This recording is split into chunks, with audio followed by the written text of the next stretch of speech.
I'm not going to apologize for anything that I say. Get used to it. Let's get into it, baby. Welcome to the podcast known as Gagging on Gangrene. With your host, Michael Rosado.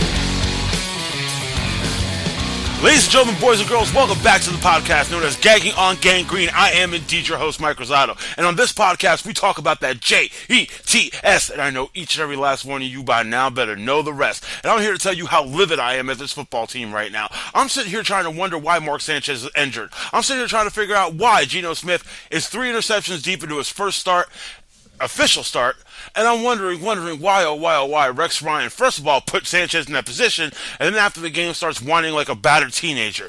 Oh, it has gotten ugly, and it has gotten sore.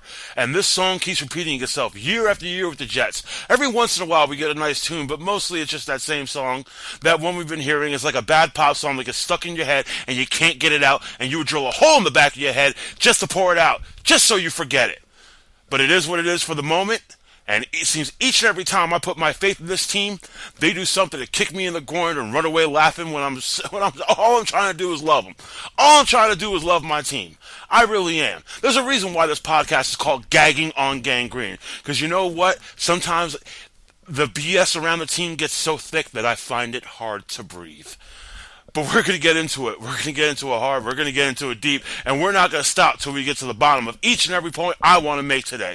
So, first and foremost, we're going to start off with talking about how the game itself went. Mainly that first quarter with Geno Smith's first start, which I was so hoping for. And I was so excited to see his body of work officially. And like that old saying goes, you better be careful what you wish for because it just might come true. Then we're going to talk about the Sanchez situation. Why was he in? Why is he injured? And why did we not get the quarterback competition we were genuinely promised? And then we're going to go over Rex Ryan personally. I've done it before. I have no fear of doing it again. Ladies and gentlemen, we're going to jump right into it. First and foremost, the Week 3 preseason game against the New York Giants. Let's get into it. Less talk and more action. Come after me. I'm a man! And finally, Week 3 of the preseason is behind us. It's under our belt. It's under our bed. It's in that little box in the closet you never want your parents to find. Although it may be out of sight, the memory of it still remains. Anybody who's happy about that 24-21 victory, in quotation marks victory, over the New York Giants, stop the podcast. Don't listen anymore. For the rest of you who have common sense in the brain, keep on listening, please. Yes, we got the victory. We got our Snoopy trophy, but at what price? At what price did we have to pay? Because it looks like it cost us a starting quarterback. It looks like it was actually the best-looking starting quarterback in the preseason. Granted, Geno Smith was injured for Week 2 and got injured in Week 1 of the preseason. Mark Sanchez, when he had the ball, minus a few dumb turnovers, really looked good. He's been consistent. He's been on point with his passes. He's getting good reads. He's moving the ball down the field, scoring touchdowns. I really don't have that much to complain about him. Believe me, I have in the past. Take a major listen to my first podcast. Believe me, I'm not all roses about Mark Sanchez by any way, shape, or form. I've been fooled before. I'm trying not to be fooled again. But if I'm going to take with one hand, I got to give with the other, and I got to give him the respect for this preseason. He has fought for his job. And then we have you, Mr. Geno Smith, and I'm going to start off with you. Because, for the entire podcast, I've been pretty much looking forward to seeing what you're capable of. And I said from the door, I'm not expecting you to carry this team to victory. I'm not expecting you to be the be-all, end-all of our problems. But I did expect you to fight. I did expect a quarterback competition out of all this, and I've gotten neither. I got no fight from you in that game. I got one good drive, which was aided by 4 consecutive Giant penalties. Let me repeat that, 4 consecutive. It moved the ball from, I believe, the 20-something all the way past the 50-yard line. I may be wrong on that one. But still, 4 consecutive Giant penalties that moved them past the 50. The table was set, and Geno Smith pretty much knocked everything in. Good for you. You finished your drive. You did your job. But then we had problems with 3 and outs, and we're going to talk about those 3 big turnovers and one really, really, really stupid mistake. Mr. Geno Smith, your first interception, I don't hold on you. I really don't. You put the ball, it was a little behind the receiver. It became a tug of war, and the defensive back just wanted more. He just wanted the football more than the receiver did. I can't really fault you for that. That happens in football. That's just the way the game is. Maybe that's more the receiver's fault for not fighting harder for the football. Maybe he just wasn't as strong as defensive back. I don't know what the exact details are, but I saw the play. You know what? That was a push either way. It really was. Maybe could have made a better read on the play. I don't know. But what I do know is he had 2 more interceptions that game. One thrown 10 yards over his receiver's head, right in the safety's arms for the New York Giants. Another one thrown right at Justin Tuck, who just completely fooled him. I don't know how a defensive end fools the quarterback just standing there, but he never saw Justin. He never even looked at him. He just threw the ball because he knew the receiver was going to be there, had no idea the defensive end was going to be. He knew where the defensive back was, but had no idea Tuck was going back in his zone coverage. Well, welcome to the NFL. They do that a lot, especially young quarterbacks. So, wise up and learn. Because after your first interception, your game steadily declined. Came interception, interception, interception, and... Oh, you know what's coming next, don't y'all? Each and every one of you listening right now knows exactly what I'm about to talk about next. And that's the safety. My God, man. As a quarterback, you're supposed to represent leadership, you're supposed to represent confidence, you're supposed to represent focus. You showed none of that on that one play. You are in your end zone. You better know where the out of bounds is. You got to know where the boundary lines are. You stepped out of bounds, and I gotta give you credit trying to throw that ball at the last second, make it look like you didn't step out of bounds with the possession, but it was a day late, $1 short, and what seemed to be at that time your starting job. Seemed to be. But the gods praised you, didn't they? They gave you another chance, which makes Week 4's preseason actually viable in this competition, which it shouldn't be. We should have a starting quarterback right now, but we do not. We had a lackluster run game. Our defense, like I said, was stout. -1 really, really bad play. First play of Giants scrimmage, the Giants ran the ball 85 yards on us in one play, boom, touchdown. Sometimes you just miss one tackle, and especially since the NFL, an explosive player can move it in the blink of an eye, and that's exactly what happened. Although I didn't like it, although even I dropped my head a little bit, you gotta sometimes just tip your hat to a well-designed play that just worked out. But back to Geno now. We look at Geno Smith, and we're like, okay, well, Mark actually won the job now. Even though Geno Smith had less time, he barely had any preseason play. This was his first game against a team that can be pretty darn aggressive up front. Let's face it, the New York Giants, I don't care how bad they've gotten, they'll always have a strong front seven on the defensive side of the ball. They always will. Especially under Tom Coughlin, he believes in the way you destroy an offense is you take out the quarterback. And he has proven it year after year after year. Ask Tom Brady. He'll tell you. I still remember that first Super Bowl with the Patriots and the Giants, and even though it was a closer game on the scoreboard, it was not that close in the field. Because I saw Tom Brady literally get beat up that game. And I'm no Giants fan. I'm damn sure I ain't no Patriots fan. But that's what the Giants are known for on the defensive side of the ball. They've always had a decent secondary, usually riddled by injuries, but they find a way to come together. They blow big assignments every once in a while, but they seem to be coached well enough to make it through, to push through. It's that front seven. That's the rock of the defense right there. Always has been, always will be. That's a Giant way. And so for Geno Smith to come into his first game against that front seven, I have to give him credit for at least standing there and trying to make the best of the situation, even though slowly but surely his decline happened. And once you take out one card from that deck of house, the house made of a deck of cards. I can't even talk right now. I'm so angry about this. It all falls apart, ladies and gentlemen. It really does. And Geno got exposed and got taught what NFL speed really means. He was late on throwing timing routes. And once everything started coming down, you could just tell he was not focused anymore. He was more worried about what was coming at him instead of what was going on down the field. That's just the way it is. That's the way it worked out. So now moving on to that and a piss-poor rushing attack, we move on to the Mark Sanchez situation. Now, Mark Sanchez was called into the game in the fourth quarter of a preseason game, which means there was not the starting offensive line out there, which leaves him susceptible to inexperienced linemen who are not used to working together as much as the number ones are, leaving what, especially after Geno's performance, your number one option at quarterback wide open for something really bad to happen. And like Murphy's Law, Anything that can happen will happen. First and foremost, I gotta say it because I always talk about it. Mark Sanchez has a fumble right off the bat. Almost 2-3 plays later, right after he gets into the game, boom, fumbles a shotgun snap. Like, you cannot play a game without a turnover, dude. Can you? You weren't even in that long, and you still managed to get a turnover. I don't know what it is about you, Mark. I really don't. Like I said, you've been doing pretty good over the preseason, but you still have not had a game without a turnover, an interception, or a fumble. But you should have been in there in the first place. You shouldn't have been susceptible to that. And on the play, you made a really nice play, and boom, your shoulder gets cracked. And I saw the boy that hit you. You got hit by a Coke machine, man. I have to admit, I feel bad for you, man. You shouldn't have been subjected to that. I don't care what anybody says. There was no reason for you to be in that game at that time, especially knowing that Geno Smith is clearly not ready for the NFL, at least not at this moment. Maybe another week or two, he'll be a little bit better, but at this moment, he clearly showed he can't hang. He'll be more of a liability than he will be. A plus, he has great tools. He knows how to play the game of football, but there's something mental about it. He has to figure out how to survive in this game upstairs. He's got all the physical tools. It's the mental part of it that's going to make or break his career. But he's a rookie. I'm not gonna bash him too hard.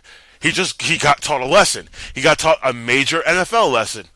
Not everybody's RG3. Not everybody gets it right off the bat. Not everybody's Colin Kaepernick. You know? Some people take a couple years to learn. Hey, Rodgers didn't have a start to his third year. Granted, because we had Fee-Fi-Fo Favre all up in his grill. But hey, you got to play the game as it is. But I'm still trying to figure out as to why Rex Ryan had Mark Sanchez in that situation. There's this huge quarterback competition going on. We already have enough of a body of work from Mark from the first two games to know what he's been capable of. And it's actually been pretty good. But as far as bringing him into the game in fourth quarter in a preseason game, come on. There is no excuse for that. The only thing I can even remotely fathom is that Rex Ryan wanted to show the world, hey, I told you so. I told you this was the guy. It took him a while to come around, but he's been doing good enough. Gosh darn it, I want him in. And you know what? You made him a sacrificial lamb.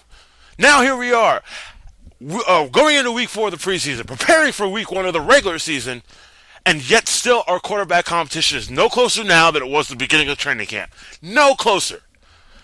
And if Geno Smith not have gotten injured, boom, it would have been Mark Sanchez by default, because night of a bye work from Geno. And if Geno gets a start, it's also by default because of Mark Sanchez being injured. So that quarterback competition we were praying for is gone. There is no more competition, at least not for the moment. Now it's who's ever lucky enough to be on his feet come week 1. Congratulations, you get the football. Good for you. I was really hoping for that, slugging it out. One guy scores a touchdown, scores 1 or 2 touchdowns on his drives. Next guy comes in, next game with the next drive, boom, he gets 1 too. Back and forth, something like that, or have a distinct winner one way or the other. And we have gotten nothing. That whole competition we were promised, we were praised. Once again, another broken promise from this team. Now, granted, it's not their fault. It's not the team's fault. It's just the way things worked out. Geno got injured in the first game. Couldn't play in the second one, and the third one he absolutely was horrendous. So by that default, Mark Sanchez would have just been the starter week 1. It would have been over, and we just would have moved on. But no, that wouldn't have enough drama for the Jets. No. I'm telling you, it is sickening to me how no matter what this team tries, it seems to blow up in their face. And as I always say, we end up paying the tab for it. They'll tell you that, we're the ones who have to go out and play on the field. Yeah, but you know what? At some point in your career, you can stop being a Jet. When you're a Jets fan, you're one for life. And that's the burden we have to carry as fans. That's what we have to suffer through each and every day. I did a search on Twitter, I think last night or the night before. I just typed in New York Jets. Do you know, minus the Jets website itself, I did not see one positive. I shouldn't say I didn't see one. I saw maybe 2 or 3 positive New York Jets tweets or posts out of a few hundred. We are officially the laughing stock of this league. We are the punchline to almost every joke. It doesn't matter Who says what? There's a whole conversation on ESPN one day about somebody calling Josh Freeman god awful. The Jets weren't part of the conversation. Nobody mentioned the Jet prior to this point. They're sitting there talking for about a couple minutes. It was anywhere between 3 to 5 minutes on this subject about how this guy called Josh Freeman god awful. And he made the point, said, well, if he thinks Josh Freeman is god awful, I hate to see what he thinks about Mark Sanchez. Even when we're not part of the conversation, we get drug into it. Every negative point in football, a Jets reference almost has to be made. Ladies and gentlemen, as fans, you should be sick of this. Ladies and gentlemen, fans, you should be absolutely nauseous over this by now. I know you're tired of it. I know you're tired of going to your jobs every Monday, having to hear about the Jets, having to hear about Sanchez, having to hear about Rex Ryan, and I'm going to get to him in just one moment. And after this preseason game, you're only going to get more of it. It's a preseason, and we still have to hear crap about it. We're not even in the regular season yet, ladies and gentlemen. You know what? I got one more point to address. I got one more person to really look at. And ladies and gentlemen, it's about time El Jefe gets his turn as well. Do you understand there's a price to pay? Do you want it or not? And Rex, oh my God, Rex, I don't even know what to say about you anymore, my man. I really don't. You know, I've stood up for you. I've sung your praises. I bashed you a little bit here and there, but overall, still had a great amount of respect for you. But I'll tell you what, after that preseason game, the one against the Giants, man, I don't know what to think about you right now. I don't know where your head is at. I have a guess, but I don't want to say it over this podcast. Maybe on another one where I use a little bit more lax language. But I'm still trying to figure out where all this is coming from. Now, I understand you've had 2 very frustrating seasons with this team. You've had lackluster results, and everybody is on you with a microscope, my man. I know that. I feel you on that. That's frustrating. When every set of eyes in America is looking directly at you, and every move you make on the football field, you know what? You bring a lot of the attention on yourself. You really do. Your mouth gets you in trouble. Your actions get you in trouble. And this ship is sinking, whether you want to believe it or not. I hope I'm wrong. I hope coming the first 5 weeks of the season, I start seeing what this team is truly capable of. But you know what? If we keep having situations like this, and I think you know the one I'm talking about, we're not going to make it far at all, and we're going to continue being a punchline. You put Mark Sanchez in the fourth quarter because of the supposed quarterback competition. You were trying to win the game. I understand the Jets-Giants preseason game is very, very important. It's pretty much a barometer to see where your team is at and how close they are to a completely live situational game. I get that. But my friend, there is no reason to have Mark Sanchez in the fourth quarter. And the way you reacted to the questions afterwards is abysmal. It was almost like a whiny teenager. I don't have to answer anything about this. I'll say it to my side. I say it backwards. I say it forwards. I say it from a mountaintop. Man, Rex, you are a professional football head coach. You have to act like a professional football head coach. I understand, you don't have to answer anybody but the people who are involved in the decision. Fine. Just say that and leave it alone. But for you to go around and start making a spectacle about it, there's no reason. Act your age, not your shoe size.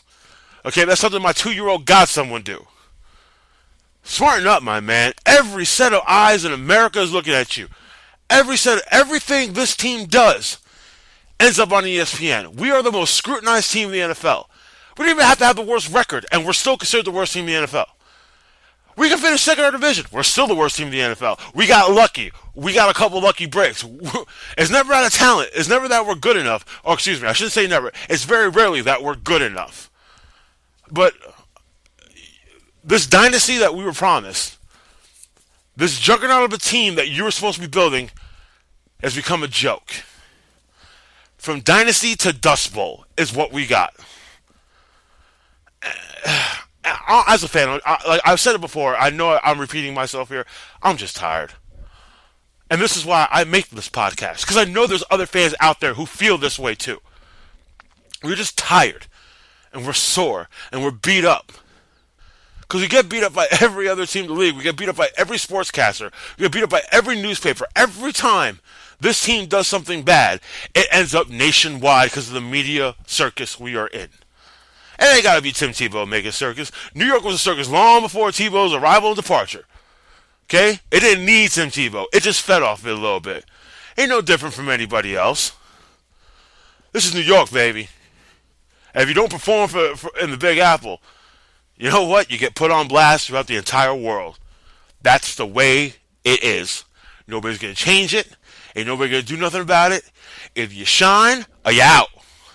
And right now, Rex Ryan, you're a hair's breadth away from being out. You got this last season to save your job, to save this team. I don't know. I'm trying to figure out as to why I know I'm stuttering a lot right now. I deeply apologize for that. It's just, I'm running out of words to say. I'm running out of things to say about Rex Ryan and trying to keep it respectable because either he doesn't respect the fans or he doesn't respect the team. And I'm pretty sure that he's always preached that he respects both. This is his job. We are the people he's supposed to be performing for. Now, obviously, he's supposed to be coach to his players. He's supposed to be a coach of the team. But ultimately, we're the ones that have to watch the final product. We're the ones who have to fill the stadium. They're the ones that have to put a product out there good enough to make it happen. And I'll tell you, Sanchez ain't going to get it done. At least, you know what? Maybe this year he'll turn my head. Maybe this year he'll finally wake up, put the team on his shoulders, and find a way to win football games. As I said before, I'm not holding my breath over it. Geno Smith isn't ready. The run game minus one preseason game looked dismal. It had the running game had one good preseason game. It was Blau Powell, who made a hell of an impact against Jacksonville. But against Detroit and now against New York, it was horrible. Now, granted, this has been a very, very pass-heavy offense. But at the same time, we need to establish a run game. I've said it before. I'll say it again. This team is not going to win a throwing shootout with any team in the NFL.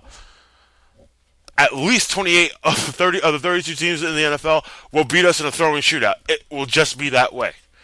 We'll get lucky on one game, and Mark will actually outperform somebody in another. But we have to be able to keep offenses off the field. We have to be able to control the clock. We have to be able to control field position. That's the way the game of football is played, people. That's what we need to do as a football team. If we're going to have any chance of winning any type of respectability, this is what we need to do. The temper tantrum. The putting Geno on blast last week. Oh my God. It seems slowly but surely he is deteriorating into somebody who's at the end of his rope. And that rope, he's swinging by it real hard. It's going to take one more tug before he's completely hung by it. I want to know what everybody out there thinks. I want to know if you listen to this podcast, I want to see a comment. And you telling me what you think about it. You want to send me an email personally? My email is ruckusgod@live.com. Send me an email about it. I'll be here. I'll write you back. I'll even address you personally in my next podcast. I guarantee you that. You can say whatever you want. You think you like what you're hearing? Tell me you like it. You hate what I'm hearing. You just hate me personally. Fine. Right. I'll even put the bad ones out there. Just try to keep the curse words out of it. Be as hard as you want, but keep the curse words out of it, because I won't really want to over my podcast with the curse words. But if you want to hate. But these are my personal opinions. This is me, the Jets fan, being honest. And I know a lot of people out there hate honesty. They hate it when somebody looks at them and goes, well, our team sucks. And they're like, no, you're not a true fan. You don't believe. No, you see, I spent a long time believing. I spent a long time in the hype. I spent a long time hoping, wishing, praying, sacrificing. Okay, not really sacrificing. But hoping, wishing, and praying, definitely. And I have gotten no return on my buck. But ladies and gentlemen, I'm going to end this right here. I really am. I think I've said just about everything I wanted to say for this podcast. I thank you for listening. I thank you for your time to let me in your ear hole for a while. Like, as I said before, if this is your first time listening to me, I greatly, greatly, greatly appreciate you sticking around and listening to me rant for the however long it's been. If you're coming back for another hit, God bless you. I love you just as much. But I'm going to end this off, and I'm going to say to you guys, Next week's podcast shall not really be much about the game against the Eagles. It's a week 4 preseason game, which means not a whole lot of number ones are going to be playing. If they do, it's going to be for a very brief time. I'm going to take a look at how we fare against them, how we stack up offensively and defensively, and pretty much my prediction on who's going to win the game and by how much and where the game is going to be won and lost, obviously besides the offensive line. Ladies and gentlemen, I've come to the end of the line. I thank you for listening to me. I thank you for sticking around. And as I end the show, I remind you of the great advice that was given to me one time: either be good or be good at it. Because as much as I rant, rave, and complain, I do still love my team, and I say that chant with you each and every week as loud as you scream it, and that chant goes as follows.